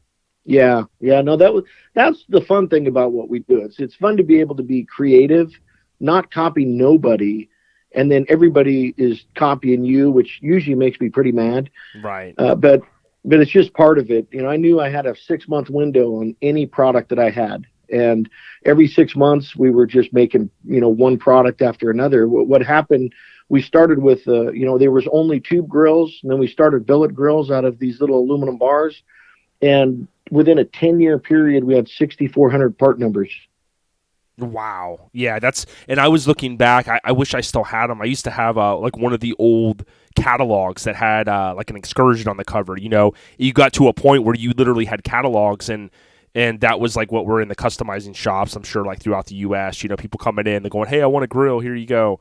So it seemed like, that was kind of a cool thing that you did. Now, my question kind of is, what was the fate of the company? Like, did you get bought out? Did you just get burned out? Or like, what was the end result there? No, I think there was a guy that came up to me at the SEMA show and said that he wanted to buy the company. And this is, 10 years later. Mm-hmm. And this was 10 years after the company, started basically in a garage. Mm-hmm. And I just told him, man, it's not for sale. And man, he kept coming back. And just back. And a year after that, I sold it. I think what it was is I was working pretty much around the clock for 10 years. And I got my wife in my ear saying, when's enough? Right. It's the time to sell. It's, and I sold it. And I never looked back. I stayed completely away from anything to do with it. I didn't want to even know what the company was doing once I sold it. Yeah, so you kind of were like, hey, man, I've done my part. I'm happy. The guy really wanted it. Boom, it's gone. Now, my truck, I have a 94 S10, but it has a 2002 Envoy front end grafted on. And my truck, I'm 99% certain I have a Trenz grill on mine. My buddy Jimmy had to shorten it based upon how the truck was built. But do you recall, like, was it, I guess timeline wise, it was probably early 2000s when you stopped making or when you sold it? I'm trying to remember. Yeah, it was 2003. Okay. Yeah, that makes sense with the timeline. Now, did he go on, like said person, did they go on to just morph it? Like, was it, I don't know if you can share, but was it like the T-Rex grills or someone like that we know, and he just merged it with his stuff? No, what happened was it was bought out by a company called Pack Holding, which had also bought Wings West and several other companies. And they also had, they had a huge portfolio. They were like $500 million a year company with combined. Wow. And what was, they had a lot of overseas companies, and the overseas in, I believe it was some type of fish, went bankrupt. So they called all the notes, and so they forced liquidation on all the companies. And what happened is I almost bought it back. I went to the bidding, and it was me and a company called Lund, which is still around today. Oh, yeah. And, I thought, if I could pick it up for 50% less, or, I'll buy it. But other than that, I'm running. And it was actually on Shane's birthday, my youngest son. We were bidding on it in the I think we were at Magic Mountain in the parking lot on the phone. Wow. And it got to a point, and that was it. It was over. And Lund took it, and I don't know what the heck they did with it. I think they tried to move it into their product line. It stayed alive for a while, but Trenz was alive because of the new products over and over. And as one product would die off, we'd already be on to the next trend. Yeah. And I think it just fell away. Yeah, and it's cool. Like I said, even to this day, I have eBay alerts set up for Trenz, and we've seen in some of the different, there's a Facebook group, I think, Addicted to Billet, and stuff will come up there. It's still wrapped in the original stuff. Someone finds it, and somebody's like, oh, I got to have it. And to your point, there's people that collect it. It just was that real big name brand, and especially, with the resurgence of the OBS trucks, our friend Ronnie over at OBS Talk, he's playing a big role in that as well. And I just always wondered, and kind of fingers crossed that maybe one day we'll see it come back, in some form or fashion. But, to your point now, there's different, there's several different vendors out there. So I think people can get product. I think it's if that 88 to 98 resurgence stays there, then I think, these companies will start producing even more, some of the AC vents and all that. Well, I have something I could add on your show, which has not been announced. Please share. So Brad, as everyone knows, is pretty much the up-and-comer that's just gone. I mean, the kid has been doing it, working on vehicles and stuff since he's pretty much almost been able to walk. Yeah, that's your son, right? Yeah, and so Brad is so creative, and he has such a huge following in the social media side that, even BF Goodrich has him as their brand ambassador. And at Brad DeBerti on his Instagram, he's just got his own knack. He's the future of the buyers coming up. And we moved out here to North Carolina to start up a shop. And crazy enough, I just got the trademark back on Trenz. And we just ordered CNC equipment and filled the shop. And we're going to be back up and running Trenz here in the next 2 months. No way, man, dude. Oh, yeah. Dude, I'm getting excited, man. I got to get my credit cards ready, man.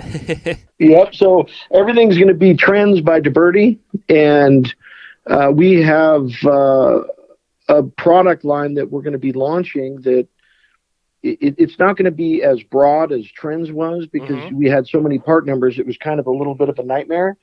But it's going to be very high-end stuff that's machined out of a solid billet. So in other words, one of our mills has an 85-inch long table. And if we take a 5-inch by 60-inch piece of billet, we're going to make a grill that literally is machined. It'll probably take 20-some hours to machine it. Wow. But those are the kind of parts that we're going to be producing. And it's not for everybody because it's probably $1,500 of material before you even start machining. But we're going to keep a very high-end product line. We're going to bring in a few things. We're probably going to bring back the steering wheels and a few of the higher-end parts. But you're hearing it for the first time, nice. Man. We're pretty excited. Well, congrats, we painted man. Our building. Yeah, we just painted our whole shop flat black on the outside. I mean, we stand out here in North Carolina like a sore thumb. Hell yeah, man! From Montana to California, now on the East Coast, man. That's great, and like I said, there's a lot of people out there that love the brand, and it's awesome. When you were talking earlier about how you moved out to California and you kind of struggled to get business loans and stuff, when we listened to the Boyd Coddington podcast, the Hot Rods by Boyd podcast, I should say, it was kind of a similar story with him. It was like when he went to get loans, it was like, hey, you want to build hot rods? I mean, that doesn't make sense. And then to your point, now with his son trying to carry it on and kind of being the leverage to say, hey, let's keep doing this, it kind of seems like you guys have realized like, hey, there's potential money to be made there, and there's a passion more than anything, and it's cool that you guys are bringing it back. Yeah, we're pretty excited. I've actually been more excited this go around because, like you were saying, the social media marketing, the power. Yes. I used to go to the library. I had a library card, me and my wife and her sister, and we go into the library and open up the phone books and start writing down every single phone number we could get to retail stores that carry automotive parts. And that took hours and hours. And now it's literally at your fingertips. It doesn't even make sense how far you could reach people. Yeah, dude, it's true. And I'm into the 60 Lincoln Continentals, and I've kind of built the social media over there, and it's like people hit me up from all over the world to say, hey, I want to buy a car, or, I want this, I want that. It's just crazy how social media has connected us even that much more. We thought the internet was one thing, but now with social media, it's like a whole nother realm. Yeah. And on our show, before it even airs, we'll reach out to 93 million. And to even think that you could do that before it blows my mind. Yeah, and speaking of that, to kind of move into that subject, like you guys have this hit TV show and season 2 just kicked off this past December, if I remember correctly. Tell us a little bit about that, man, because, again, you've had this long history with the automotive scene, and I think this was an awesome thing that you guys ended up doing. Well, the show came about after I sold Trenz. I actually worked on a show for almost 3 years trying to get it launched, and it was called Radical Invention. Mm-hmm. And we tried to take people that had good ideas, and, they come in, and then we help them perfect it, patent it, and then we bring it to someone to buy it. And so it never did. The timing was wrong on it. And what happened was Brad we built a 2016 Raptor for SEMA, and we did it for Ford. It was the launch of the new Raptor, and this truck was just, I can't even explain it. Anybody that's seen it knows which one I'm talking about. It was a black Raptor that had 30 some inches of travel. And anyway, so Brad won the Young Gun Award and top 10 builder at SEMA. And what happened was Discovery happened to be watching Brad up on stage because he looked like the grandson of all the guys up there. Right. And we went and sat down with them, and about 4 months later, we're filming. And so Twin Turbos is really a show that's father and son and doesn't have all the fighting. It has the high-end builds. It has the things that are easy for us to do to kind of show people how to build, and then it's got a racing aspect. And every build is different, and it's real. There is nothing staged. We don't even know how to act. So what you see is what you get. And we also have a second show that just started on Motor Trend that's called Spooling Up with DeBertis. So we actually have 2 series. Yeah, so there's 16 episodes, Aaron, that just started here last week, and those are all on the Motor Trend app. They're 15-minute shows and it's not hardcore structure builds. It's the fun stuff that most people can relate to, the day-to-day. So you'll have to watch those. Those are probably my favorite episodes, are the ones on the Motor Trend. Although I do love the Twin Turbo shows as well. Yeah, and you can go out. I've told the listeners a couple times they can go out to Motor Trend. I think it's like $1 a month if you want. If you want the ads, it's a little bit more. If you want to kind of get the ads out of the app, but yeah, that's awesome. And again, it kind of goes to show all the hard work that you put in for many years with the different brands you've built. It kind of has paid off, and you guys are at the forefront of a lot of awesomeness, so to speak. So I'm really excited to for you to share that with us now. Now your son, I know you have a really tight relationship with him, and Brad, to your point, is kind of the up and comer, the young gun, so to speak. But how important is it for your son's relationship, to basically drive the continued success for you and for him? You guys kind of feed off each other, it seems. Yeah, crazy enough. I mean, how do you work with your kid 10 hours a day and not argue? Right. Well, we don't, which is crazy. I think what it is, I've really had to push myself away when he was 18 and think, okay, he's his own man. I got to treat him like a man instead of a son. So as a dad, that's the hardest thing to try to figure out is, you got to treat him like you do your buddy or one of your workmates. So mine and Brad's relationship is just that. We're partners, business partners, 50-50, everything that we're going to be doing. Mm-hmm.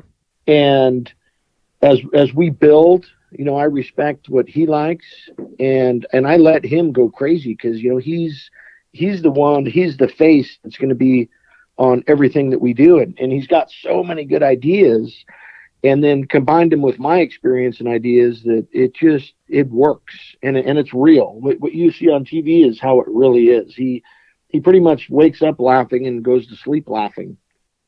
That's killer, man. And you can go out, as Brad mentioned earlier, just type in DeBerti, DeBerti on Instagram, and you'll see Brad and just the overall DeBerti there. So very cool. But yeah, I think to have a father-son relationship that's a solid relationship, and then number two, that you guys can kind of work together, because we've seen other TV shows, and we know some of it's for TV, but I think the Tuttles, they had their challenge that was way more than. I mean, they needed help, if you will, from a psychologist standpoint.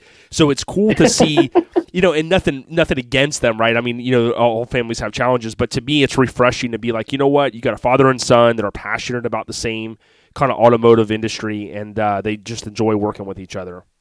Yeah, no, it's a lot of fun. Brad could chime in and tell you the same thing. He's obviously sitting here listening, but we have fun, and I think the key thing is people forget that we're only here a short time, so you better have fun.